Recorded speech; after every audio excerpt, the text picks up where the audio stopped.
Hello friends, welcome back to the nursing knowledge. आज के इस लेक्चर में हम डिस्कस करेंगे एमएसएन का टॉपिक मेनिंजाइटिस।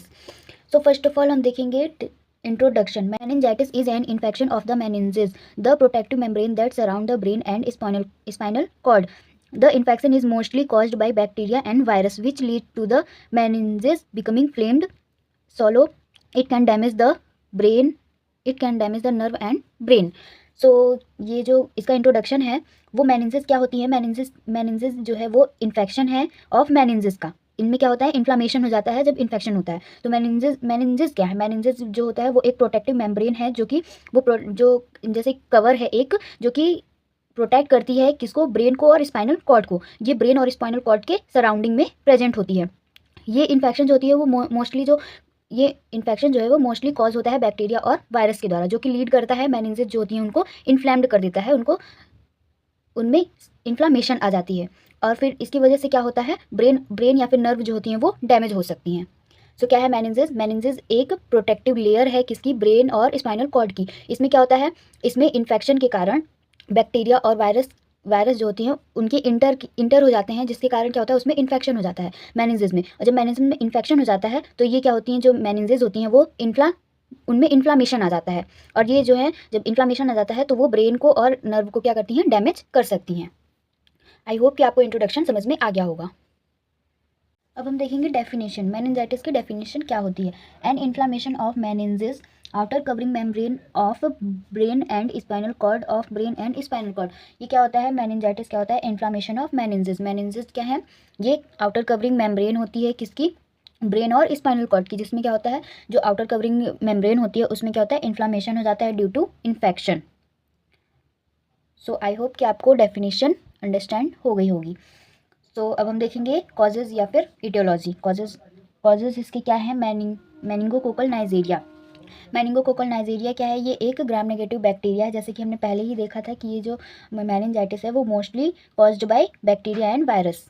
तो ये जो मेनिंगोकोकल नाइजेरिया है वो एक ग्राम नेगेटिव बैक्टीरिया है जो कि कॉज करती है मेनिंजाइटिस को। अगर ये जो ब्लड स्ट्रीम में इंटर कर जाती है, ये जो बैक्टीरिया है वो ब्लड स्ट्रीम में इंटर करता है। ब्लड स्ट्रीम में इंटर करने के बाद वो ब्लड ब्रेन बैरियर जो है उसको वो क्रॉस कर जाता है। इसके बाद क्या होता है, वो मेनिंजेस तक पहुंच जाता है। ये जो बैक्टीरिया है वो मेनिंजेस तक पहुंच जाता है। इसके बाद क्या होता है, जब इम्यून सिस्टम जो होता है वो रिएक्ट करता है, देन इसके बाद इन्फ्लामेटरी प्रोसेस जो होती है वो स्टार्ट हो जाती है और मेनिंजेस में इन्फ्लामेशन स्टार्ट हो जाता है और जो क्लिनिकल मैनिफेस्टेशन है वो शो होने लगते हैं।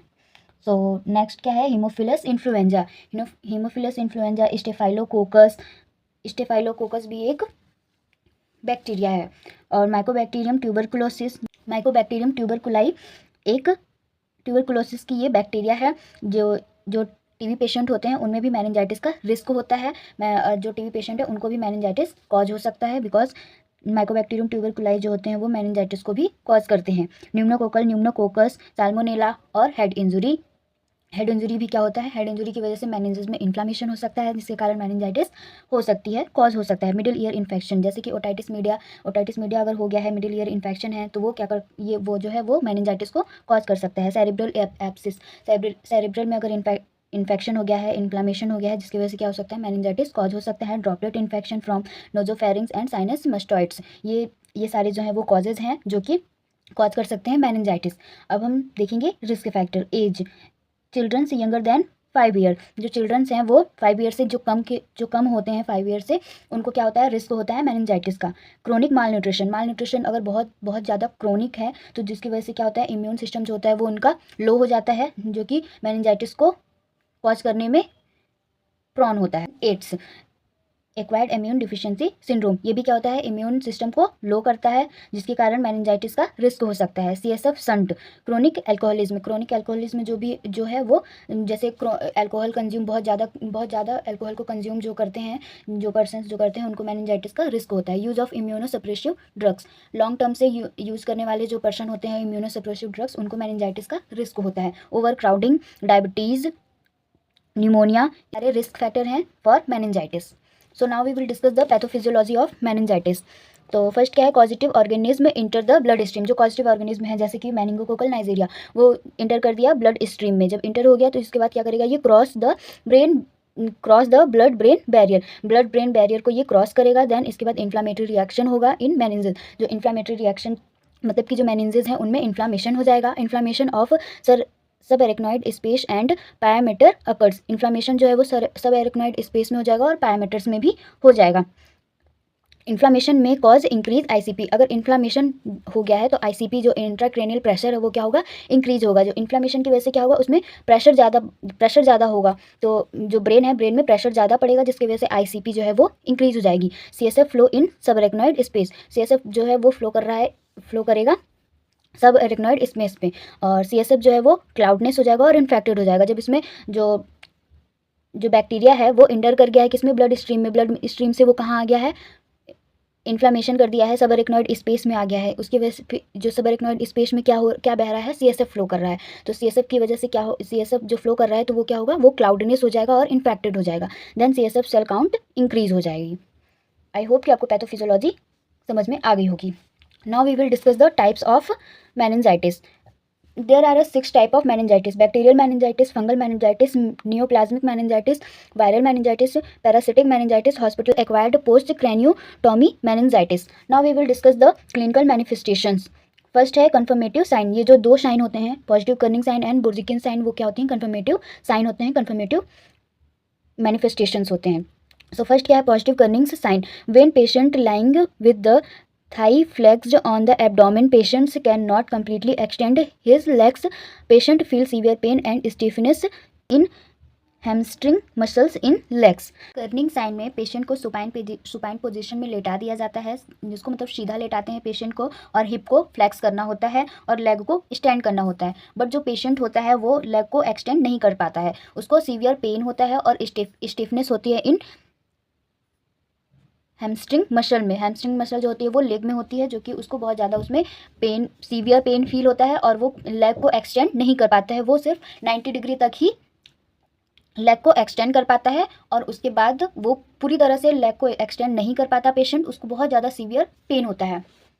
जैसे कि इस डायग्राम में है, जो कर्निंग साइन है उसमें क्या करते हैं, पेशेंट को हम सुपाइन पोजीशन में लेटा देते हैं। उसके बाद हम उसको क्या करते हैं, उसका जो लेग होता है उसको हिप को फ्लेक्स करते हैं और हिप के बाद लेग को एक्सटेंड करते हैं। तो ये लेग क्या होता है, वो पूरी तरह एक्सटेंड नहीं हो पाता है, उसको क्या होता है, सीवियर पेन फील होता है, और उसकी जो मसल्स होती हैं उसमें क्या होता है, स्टिफनेस आ जाती है। सेकेंड वन इज बुर्जिकिन साइन। टू इलिशिट बुर्जिकिन sign, place the patient supine and flex the head upward, resulting flexion of both hip, knees and ankle with neck flexion indicates meningeal irritation. So बुर्जिकिन sign में क्या होता है, जो patient होता है उसके हम हेड को फ्लेक्स करते हैं, तो पेशेंट का जो हिप होता है और नीज होता है वो क्या होता है, ऑटोमेटिकली फ्लेक्स हो जाता है। जैसे कि इस डायग्राम में है कि पेशेंट का हमने हेड को फ्लेक्स किया, तो ये ऑटोमेटिकली इसका जो हिप है और जो नीज है, एंकल है, वो क्या हो गया, ऑटोमेटिकली फ्लेक्स्ड हो गया। तो ये क्या होता है, ये पॉजिटिव साइन होता है मेनिंजाइटिस के लिए। सो अब हम देखेंगे common sign and symptoms of meningitis. इसमें क्या होता है, सीवियर हेडेक, जो इसमें जो कॉमन साइन एंड सिम्टम्स है उसमें सीवियर हेडेक देखने को मिलता है, इरिटेबिलिटी होती है, रेस्टलेसनेस होता है, वॉमिटिंग होती है, हाई ग्रेड फीवर देखने को मिलता है, ट्रैकिपनिया होता है, सीजर्स आते हैं। सीजर्स भी इसमें क्या होता है, आ सकते हैं। फोटोफोबिया मतलब सेंसिटिविटी टू लाइट से क्या होता है, उसमें डर लगता है। अल्टर्ड मेंटल स्टेटस, इसमें क्या होता है, कन्फ्यूजन, पेशेंट को जो मेनिंजाइटिस की कंडीशन में कन्फ्यूजन होने लगता है। स्टिफनेस ऑफ नेक में क्या होता है, स्टिफनेस आ जाती है, बहुत ज़्यादा नेक जो होती है वो अकड़ने लगती है। मेलेज हो जाता है, नोजिया, डिसओरिएंटेशन होने लगता है उसको, ट्रैकिकार्डिया होता है, कोमा में पेशेंट जो है वो जा सकता है, स्लीपनेसनेस होती है, उसको नींद की कमी हो जाती है, नींद नहीं आती है, और फोनोफोबिया का मतलब होता है fear to loud voice. Now we will discuss the diagnostic evaluation. Positive sign, जो 2 साइन है, कर्निंग साइन और बुर्जिकिन साइन जो होती हैं वो क्या होती है, इसमें पॉजिटिव होते हैं, जिसकी वजह से क्या हो सकता है, वो इससे डायग्नोस हो सकता है कि उसको पेशेंट को मेनिंजाइटिस है। हिस्ट्री कलेक्शन करते हैं, पेशेंट से हम उसकी हिस्ट्री कलेक्ट करते हैं कि उसको क्या क्या कौन से साइन हैं और कौन से साइन एंड सिम्टम्स प्रेजेंट हैं। हिस्ट्री के थ्रू हम उसको क्या करते हैं, डायग्नोस कर सकते हैं कि उसको मेनिंजाइटिस है या नहीं। लंबर पंचर करते हैं, लंबर पंचर में क्या होता है, सीएसएफ फ्लूइड को हम कलेक्ट करते हैं। अगर सीएसएफ फ्लूइड क्लाउड है या फिर उसमें वो इन्फेक्टेड है तो उससे पता किया जा सकता है कि उसको मेनिंजाइटिस है और कौन सा बैक्टीरिया उसमें प्रेजेंट है। CSF evaluation of pressure, protein, glucose और ल्यूकोसाइट्स। CSF का जब हम कलेक्शन करेंगे तो उसमें क्या होता है, उसमें हम उसका CSF का इवेल्युएशन करते हैं, उसका जो प्रेशर है, प्रेशर क्या होगा, अगर मेनिंजाइटिस की कंडीशन में प्रेशर इंक्रीज होगा, प्रोटीन, ग्लूकोज और ल्यूकोसाइट्स को भी हम उसमें इवेल्युएट करते हैं। MRI करते हैं, CT स्कैन करते हैं to detect asepsis. Diagnostic evaluation में ब्लड कल्चर है जो कि इंडिकेट करता है द ऑर्गेनिज्म। जैसे ब्लड कल्चर करेंगे जिससे पता लग पाएगा कि कौन सा ऑर्गेनिज्म उसमें प्रेजेंट है। फिजिकल एग्जामिनेशन करेंगे, ब्लड टेस्ट करेंगे और CBC complete blood cells CBC को हम परफॉर्म करेंगे। Now we will discuss the complications. Increase ICP में caused severe visual losses, cerebral oedema, tissue damage. Increase ICP जो है वो, इस कंडीशन में क्या होता है, इंट्राक्रैनियल प्रेशर जो है वो इंक्रीज हो जाता है, और ये जो इंट्राक्रैनियल प्रेशर जो है वो जो इंक्रीज हो जाता है, जिसकी वजह से क्या हो सकता है, सीवियर विजुअल लॉसेस हो सकते हैं। जैसे कि इसमें ग्लूकोमा एक कंडीशन है जिसमें क्या होता है, जो धीरे धीरे लॉस हो जाता है, विजन लॉस धीरे धीरे हो जाता है, वो किसी वजह से होता है, उसमें ICP इंक्रीज होता है, जिसके कारण स्लोली ग्रेजुअली विजन लॉस हो जाता है। सेरिब्रल एडिमा हो सकता है और टिश्यू भी इसमें डैमेज हो सकते हैं। Now we will discuss the management of meningitis. Firstly medical management क्या है, एंटी माइक्रोबियल थेरेपी प्रोवाइड करेंगे, जिसमें कि सेफिट्रेक्सोन और सेफिटेक्सिम प्रोवाइड करेंगे पेशेंट को। एंटीबायोटिक्स में हम क्या देंगे, पेनिसिलिन G, एम्पिसिलिन और एमॉक्सिक्लेव 625 mg हम पेशेंट को प्रोवाइड करेंगे एमॉक्सिक्लेव। एंटीवायरल एजेंट जैसे कि इसमें क्या होता है, ये वायरल इन्फेक्शन में हम प्रोवाइड करते हैं पेशेंट को। एसाइक्लोवियर जो टैबलेट होती है उसको हम पेशेंट को प्रोवाइड करेंगे। सिम्टोमेटिक ड्रग्स प्रोवाइड करेंगे।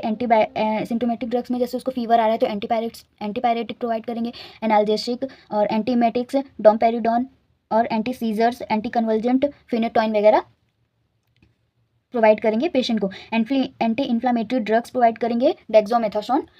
सो now we will discuss the nursing management में manage of shock by IV therapy. जैसे उसको पेशेंट को क्या होगा, शॉक आ सकते हैं, तो हम क्या करेंगे, जो नर्सिंग ऑफिसर्स हैं वो IV थेरेपी के थ्रू मैनेज करेंगे पेशेंट के शॉक को। Management of airway by auto administer, airway को मैनेज करेंगे by auto administer to eliminate infection with antimicrobial therapy में हम सेफिट्रेक्सोन और सेफिटेक्सिम को प्रोवाइड करके क्या करेंगे, उसके इन्फेक्शन को एलिमिनेट करेंगे। Provide supportive care to the patient, patient को सपोर्टिव केयर प्रोवाइड करेंगे। टू कंट्रोल बॉडी टेम्परेचर, उसके एंटीपायरेटिक प्रोवाइड करके उसके बॉडी टेम्परेचर को कंट्रोल करेंगे। मॉनिटर रेगुलर वाइटल साइन, ये इसमें जो पेशेंट है उसको हम क्या करेंगे, उसके वाइटल साइन को रेगुलरली वाइटल साइन मॉनिटर करेंगे। उसके जो पर्सनल हाइजीन है वो मेंटेन करेंगे पेशेंट का। Provide comfort and rest, patient को कंफर्ट प्रोवाइड करेंगे, एडुकेट रेस्ट प्रोवाइड करेंगे। Now we will discuss the nursing diagnosis. Altered body temperature, hyperpyrexia related to infectious process. Patient का जो है वो बॉडी टेम्परेचर क्या हो जाएगा, अल्टर्ड हो जाएगा, related to infectious process.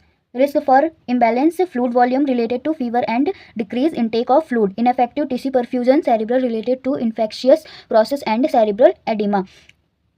Potential for altered skin integrity related to impaired mobility.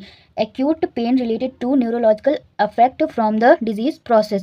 Risk for injury related to seizures.